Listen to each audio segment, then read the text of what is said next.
Hello friend, आज हम लोग बात करेंगे फिमोसिस की, एक मेल जनरल प्रॉब्लम जो पेनिस में होता है। देखिए क्या होता है फिमोसिस। लास्ट टाइम हमने बेलेनाइटिस की बात करी थी और आज हम फिमोसिस की बात कर रहे हैं। होता क्या है, अगर हम लोग बात करें तो देखिए फिमोसिस जो है ना, it is general genital problem in male के अंदर एक जनरल प्रॉब्लम है जेनिटियल ऑर्गन के ऊपर, यानी पेनिस के ऊपर। बाय डेफिनेशन अगर देखना चाहेंगे तो डेफिनेशन अगर मैं बताऊं फिमोसिस की डेफिनेशन, या मैं बताऊं कि फिमोसिस क्या होता है, तो सिंपल भाषा में फिमोसिस होता है tight skin above the penis which cannot go back and forth। क्या मतलब है इसका फिमोसिस में? मतलब कि ये मान लीजिए आपका पेनिस है और ये पेनिस का मिटस है और ये फोरहेड है, मतलब जिसे हम ग्लांस कहते हैं, ग्लांस है। और मान लीजिए कि यहाँ स्किन है, ये स्किन पीछे नहीं आती है। जो ये मान लीजिए ये स्किन है, ये स्किन बेसिकली पीछे नहीं आती है, ये स्किन पीछे नहीं आती। जब ये स्किन पीछे नहीं आएगी तो ऐसे सिचुएशन में होता ये है कि जब ड्यूरिंग दी कोपुलेशन और सेक्स, जब वो संभोग करेगा तो स्किन, जब वो पीछे जाएगी स्किन, तो उसे काफ़ी ज़्यादा दर्द होगा, और दर्द के मारे वो सेक्स नहीं कर सकता, संभोग का आनंद नहीं ले सकता। तो इस तरीके की मेन प्रॉब्लम उसके साथ आने लग जाएगी। तो हम कहते हैं कि भाई ये फिमोसिस बेसिकली कुछ नहीं है, टाइट स्किन है। किसके ऊपर? ग्लांस के ऊपर, मतलब पेनिस के ऊपर। अब होता क्या है, ये दो तरीके के होते हैं। मान लीजिए किसी के ये पेनिस का ये जो फोर स्किन है, मतलब ये स्किन जो है वो कभी बचपन से पीछे आई ही नहीं, वो स्किन पीछे नहीं आई है। और बेसिकली आपको बता दूं कि इट इज जनरली अकर इन, किसके पास होगा, कहाँ कि किसके साथ होगा? इट इज अकर इन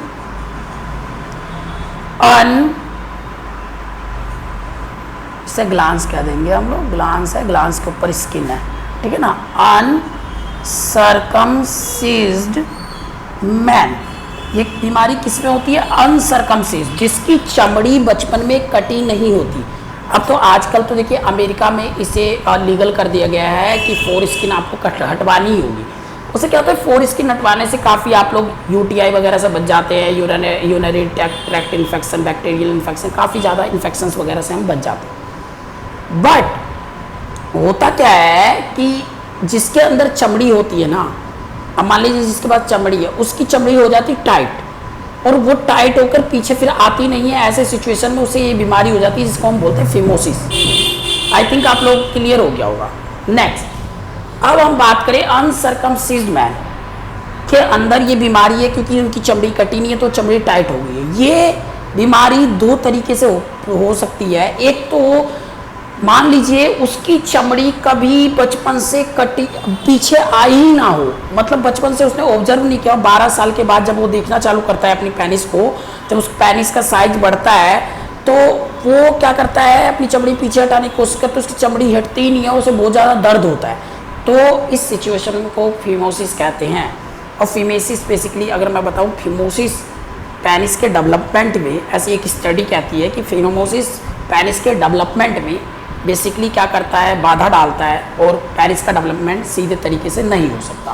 तो पहले मैं फिमोसिस की टाइप बता देता हूँ। Type of phimosis, type of phimosis की अगर मैं बात करूं तो there is a two type of phimosis. First is primary phimosis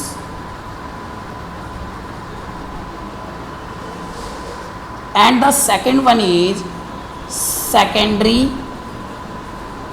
phimosis, primary phimosis and secondary phimosis.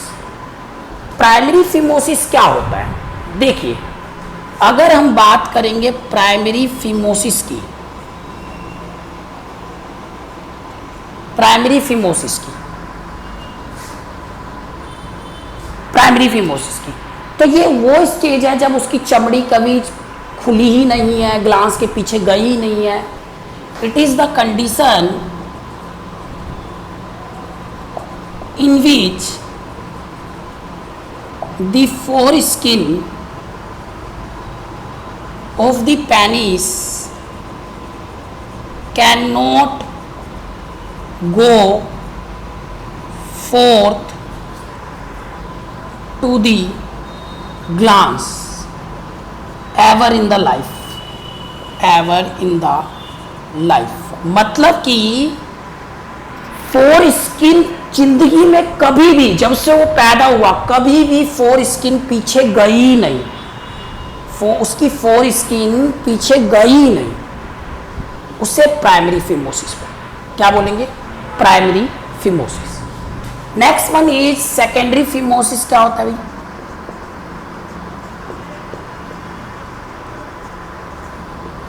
Secondary phimosis क्या होता है? अगर हम सेकेंडरी फिमोसिस की बात करें तो ये क्या होता है? It is the condition in which foreskin go back, but due to some problem like balanitis, the skin was not go forth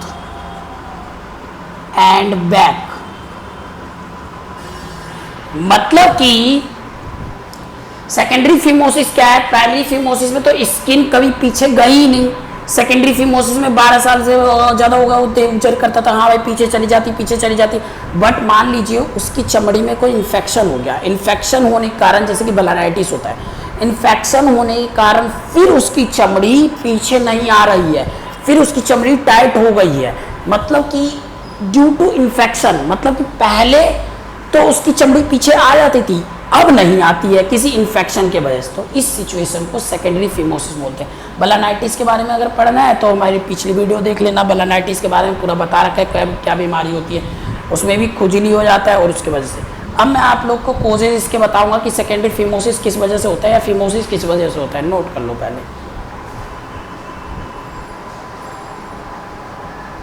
चलिए भाई, हम फिमोसिस की बात कर रहे थे। पिछली स्लाइड में हम लोगों ने देखा था primary phimosis and secondary phimosis, and that time we are discussing about the symptoms of phimosis. किस तरीके से सिम्टम्स शो करता है जो फिमोसिस से परेशान रहता है। सबसे पहला सिम्टम्स, चमड़ी जो होगी वो पीछे नहीं जाएगी, यानी कि four skin can not easily go back, पीछे नहीं जाएगी, ग्लांस के पीछे जल्दी से नहीं जाएगी। दूसरा, पेन ड्यूरिंग सेक्स करते वक्त उसको बहुत ज़्यादा पेन हो सकता है। तीसरा, ईचिंग हो सकता है। चौथा, इन्फेक्शन हो सकता है। ठीक है, तो इस तरीके की प्रॉब्लम वो झेलेगा। ईचिंग हो सकता है, इन्फेक्शन हो सकता है, तो इस तरीके स्वेलिंग आ सकती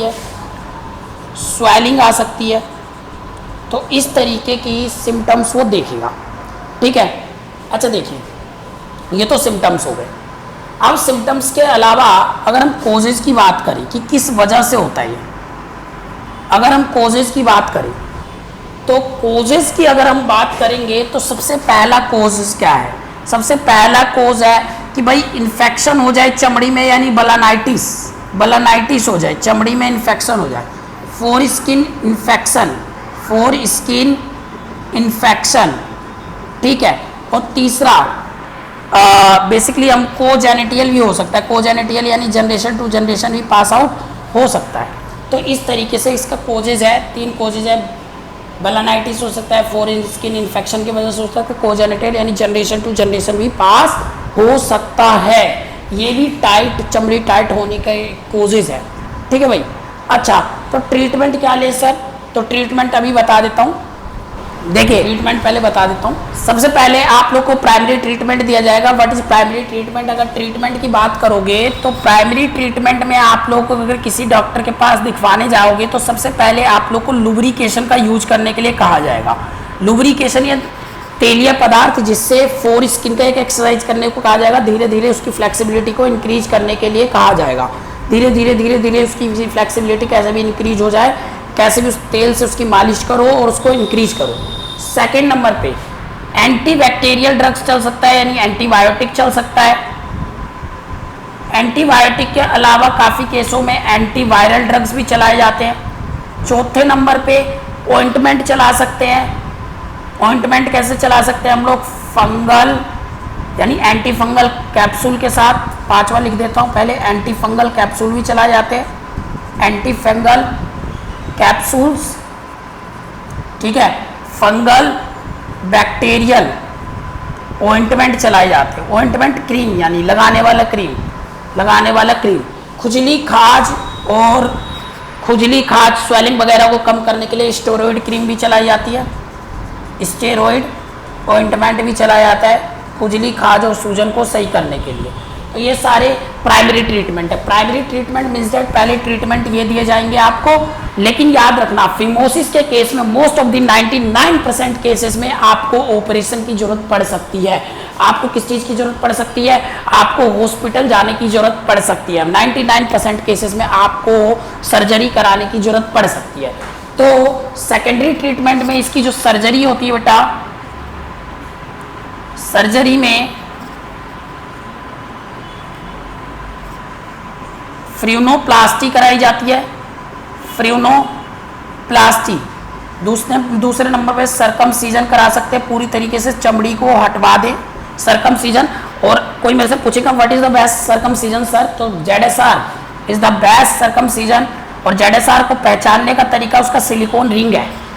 ZSR को पहचानने का तरीका उसका सिलिकॉन रिंग है। अगर कोई ZSR सरकमसीजन कर रहा है तो उस सरकमसीजन को अगर पहचानना है आप लोग को तो उसके स्लिप रिंग क्या था, सिलिकॉन रिंग, उसके सिलिकॉन रिंग से आप लोग उसे पहचान सकते हैं। सरकमसीजन कराने के 8 से 10 दिन बाद ये रिंग निकल जाती है। आफ्टर 8 to 10 डेज ये सिलिकॉन रिंग अपने आप वहाँ से निकल जाएगी। स्ट्रेचेस वगैरह लगाने की जरूरत नहीं है, ब्लड भी नहीं आएगा। बेस्ट सर्जरी सरकमसीजन है, मोस्टली कराना ही पड़ेगा। फिमोसिस के केस में सर्जरी कराना ही पड़ता है। नेक्स्ट, कौन से डॉक्टर से मिले सर? कौन से डॉक्टर से मिले? तो देखो भाई, यूरोलॉजिस्ट से मिल सकते हो। बेस्ट डॉक्टर यूरोलॉजिस्ट होते हैं। इनके लिए फिमोसिस के लिए बेस्ट डॉक्टर यूरोलॉजिस्ट है। नहीं तो PCP से मिल सकते हो जो गाइडेंस कर दे, ठीक है। या फिर आप लोग जनरल सर्जन से मिल सकते हो। जनरल सर्जन से भी मिल सकते हो इस केस को दिखाने के लिए। जनरल सर्जन से भी मिल सकते हो। तीसरे नंबर पे सेक्सोलॉजिस्ट से भी मिल सकते हो। सेक्सोलॉजिस्ट। तो ये तीनों डॉक्टर आप लोगों को, इनमें से कोई भी डॉक्टर इसकी ट्रीटमेंट देगा फिमोसिस की। और मेरे हिसाब से फिमोसिस आप लोगों को अच्छे से समझ आ गया होगा। कोई डाउट, कोई परेशानी, कोई दिक्कत अगर हो तो प्लीज़ कमेंट सेक्शन में बताइएगा मुझे। आप लोगों को उम्मीद करता हूँ ये वीडियो पसंद आई होगी पूरी तरीके से। आप लोग अच्छे से, अगर कोई डाउट है तो उसको मुझे भेजिए और वीडियो को लाइक करिए। Thank you and please subscribe my channel.